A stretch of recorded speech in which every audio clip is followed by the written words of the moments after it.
Hello students, I am Meena Madam. Today I have to continue the chapter The Power Sharing. In my previous class we studied about the meaning, types, desirability of power sharing. How did Belgium sort out its internal conflict between Dutch and French by following the principle of power sharing. Today we have to study about Sri Lanka. Regarding it, we have to study the population composition of Sri Lanka, Mediterranean measures taken by Sri Lankan government, and the demands of Tamil speaking community. But before it, we must know the meaning of two terms, that is Mediterraneanism and civil war. What is the meaning of Mediterraneanism? In fact, Mediterraneanism is a principle that favors that majority community can do rule in a country in whichever way it wants, even at the cost of minority. Now, what is civil war? In fact, civil war is a violent conflict between opposing groups within a country. Now, first of all, we must know the population composition of Sri Lanka. In fact, Sri Lanka is an island nation. Its population is 2 crore. In this country, mainly two communities live. The very first one is Sinhala speaking community, who are 74%.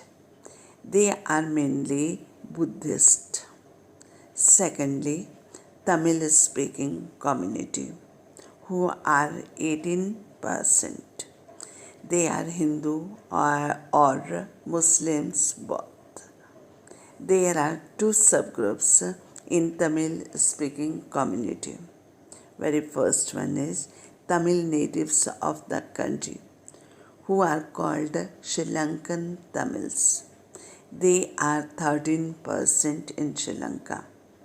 And second one is those Tamils whose forefathers came from India as plantation workers during colonial period, and the rest are 8% who are Christians.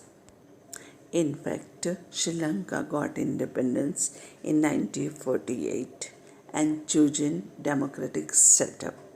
But since 1948, there was the domination of Sinhala community in government.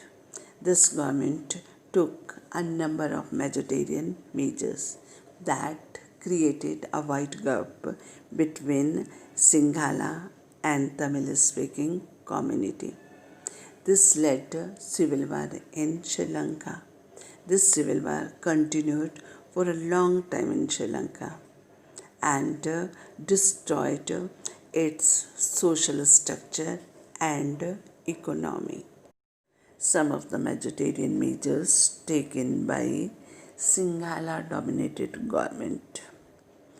First one is in 1956, Sinhala language was recognized as the only official language by making a law.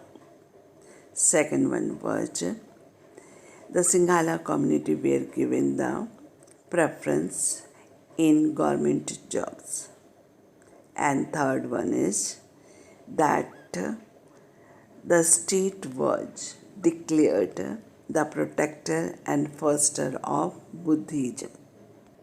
In this situation, Tamils also launched partisan struggles for the protection of the interest of Tamil communities.